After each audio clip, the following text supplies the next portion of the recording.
নমস্কার প্রিয় শ্রোতা বন্ধু, বাংলা কাহিনী কথার আরও একটি রোমাঞ্চকর পর্বে আমি প্রীতি আপনাদের সকলকেই জানাই সুস্বাগতম। আজকেও নিয়ে চলে এসেছি আরও একটি অলৌকিক পর্ব নিয়ে আপনাদের সামনে। আপনারা শুনছেন লেখক মৃগাঙ্ক ভট্টাচার্যের লেখা ভৌতিক গল্প পাখি ঘর। এটি প্রথম পর্ব।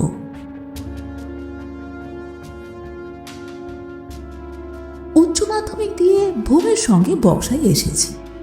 ওর বড় মামা বক্সায় থাকেন, এখানে পোস্ট অফিসে চাকরি করেন। ভূম আগে এলেও আমি এই প্রথম সামনে থেকে ডুয়ার্স দেখলাম। শাল, সেগুন, ওদালের গভীর জঙ্গল প্রথম দর্শনে আমাকে মুগ্ধ করে দিল। বড় মামা ছেলে রনটি আমাদের বয়সী, এবার উচ্চ মাধ্যমিক দিল জয়ন্তী হাই স্কুল থেকে। আমরা তিনজন মিলে বক্সা দুর্গ দেখে এসেছি দুপুরে। অনেকটা চড়াই উতরাইয়ের পথ, শরীরের উপর ধকল গেছে খুব। রাতে খাওয়া দাওয়ার পর শুতে যাব, কানে এলো অদ্ভুত একটা আওয়াজ। খানিকক্ষণ পর শব্দটা থেমে গেল। আমি কৌতূহলী হয়ে বললাম, এটা কিসের শব্দ? বড় মামা হাসলেন, তারপরে বললেন, এ হলো অজস্র পাখির সমবেত সঙ্গীত। এই শনিবার রাত্রিরে এই বিচিত্র শব্দ শোনা যায়। আমি তাজ্জব হয়ে বললাম, মানে? বড় মামা বেজার মুখে উত্তর দিলেন, লোকালয় ছাড়িয়ে ওদিকটায় পাখিবাবু বাড়ি করেছেন কয়েক মাস হলো। তারপর থেকে শুরু হয়েছে এই উৎপাত। ভদ্রলোকের উটকো শখ, 200 মতো পাখি পুষেছেন বাড়িতে। শনিবার রাতের দিকে পাখিগুলো গলা সাধে কিছুক্ষণের জন্য। একে মধু মাতাল, তাই আবার পাগলাটে লোক। পাখিগুলোকে নিয়ে কি যে করেন কে জানে। একটু অপেক্ষা করো, সব চুপ মেরে যাবে। বাস্তবিকই তাই হলো। একটুক্ষণ পর সব চুপচাপ হয়ে গেল।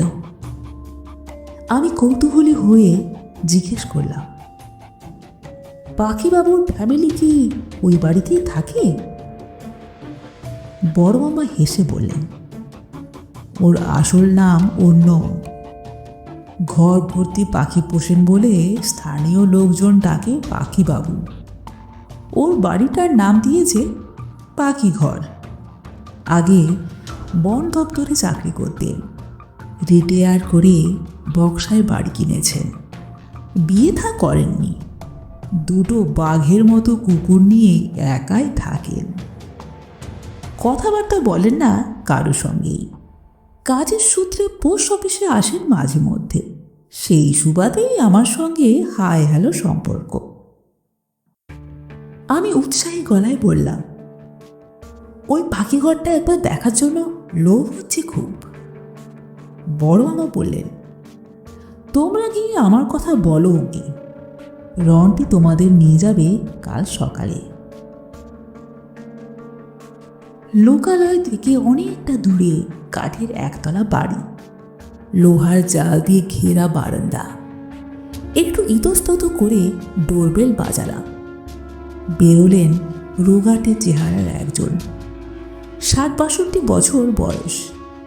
পরনে কালো ট্র্যাক প্যান্ট আর সবুজ রঙের ভোলা একটা গেঞ্জি, মাথায় পানামা ক্যাপ, গালে সাদা বড় বড় দাড়ি, হাই পাওয়ারের চশমার আড়ালে জল জলে 2 চোখ।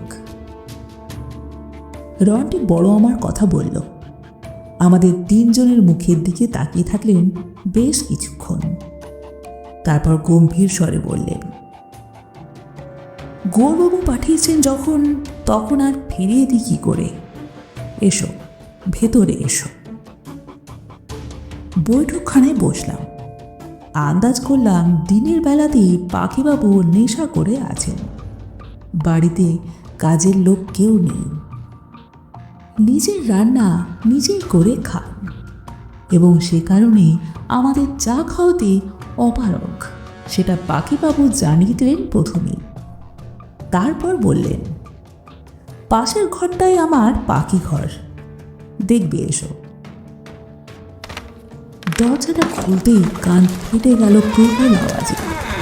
পাখির ডাক শ্রুতিমধুর, কিন্তু একসঙ্গে 200 পাখি যদি চেঁচামেচি করে সেটা যে কি ভয়ঙ্কর হতে পারে সেটা বলে বোঝানো যাবে না। তাকি দেখি বিশাল বিশাল খাঁচার মধ্যে অজস্র পাখি রাখা রয়েছে। খাঁচার ভেতরে বাটিতে জল আর খাবার রাখা আছে। সমস্বরে ডাকাডাকি করছে বিচিত্র বর্ণের সব পাখি। একটা বিশাল খাঁচার দিকে তাকিয়ে চোখ আটকে গেল। সাদা বকের থেকে 4 গুণ সাইজ, বিশাল আকৃতির পাখি দুটো তীর্যক দৃষ্টি দিয়ে আমাদের জরিপ করছে। বক দেখেছি, এ যেন দৈত্য বক। দেখে গা ছমছম করে উঠল।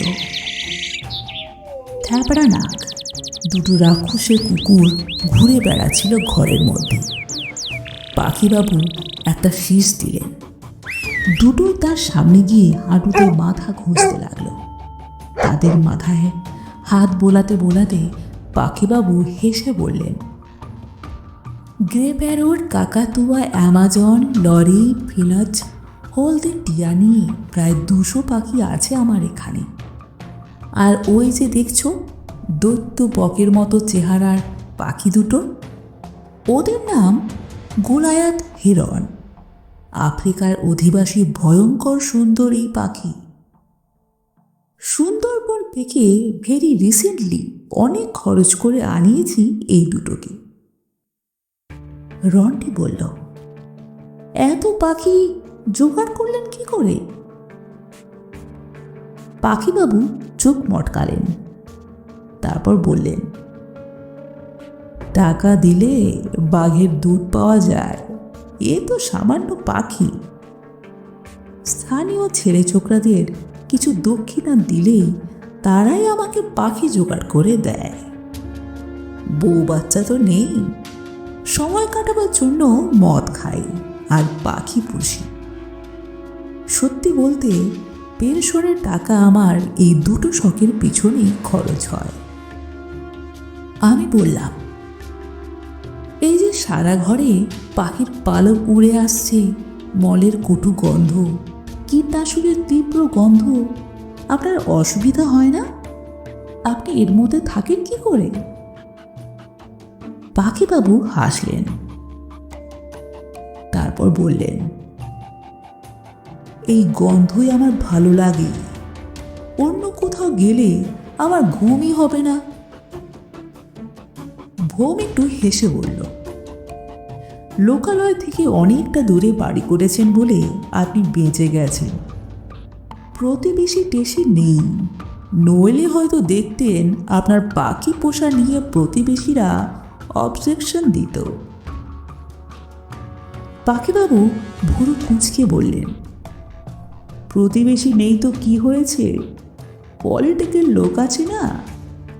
এই তো সেদিন এক নেতা এসে হুমকি দিয়ে বলেছিল, আমি আইনত বাড়িতে পাখি পুষতে পারি না, আমাকে নাকি ভেঙে ফেলতে হবে খাঁচা। সেই গভর্নরটাকে বলেছিলাম কিছু বলার থাকলে কোর্টে যেতে। বেটা জানি না যে কাক আর পায়রা ছাড়া ভারতীয় পাখি পুষতে বাধা থাকলেও বিদেশি পাখি পোষায় আইনত কোনো বাধা নেই। আর ভারতের আকাশে বিদেশি পাখি ছাড়া বন্যপ্রাণী আইনে দণ্ডনীয় অপরাধ। হ্যাবড়া নাকের কুকুর দুটো আমাদের গায়ের গন্ধ শুকছিল। 3 জন একেবারে সিঁড়িয়েছিলাম। পাখিবাবু আমাদেরকে অভয় দিয়ে বললেন, ওরা কিছু করবে না, তবে হ্যাঁ, আমি আদেশ করলে শ্যামা আর সবলা কিন্তু একটা লেপার্ডকেও কাবু করে ফেলতে পারে। ভোম একটু অবাক হয়ে বললেন, কুকুরটার কি নাম বললেন? চিড়িয়াবাবু হো হো করে হাসলেন। পৌরাণিক কাহিনী পড়নি বুঝি?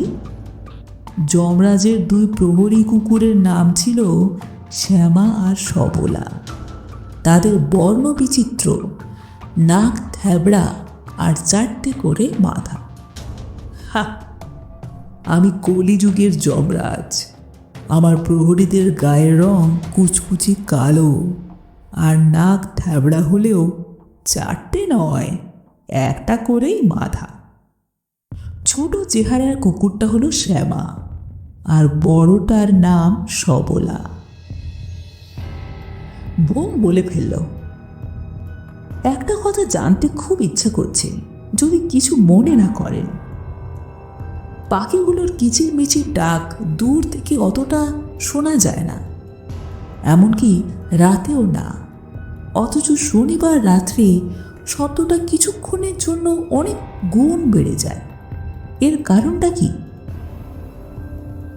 পাখিবাবু হাসতে হাসতে ফেটে পড়লেন। তারপর বললেন, শনিবার রাতে শ্যামা আর সবলা একটা মজার খেলা খেলে। আমরা মুখ তাকাতাকি করছিলাম। পাখিবাবু তখন বললেন, যাগে, পাখি দেখা অনেক হলো, এবার তোমরা এসো, আমার স্নানের সময় হয়ে এলো।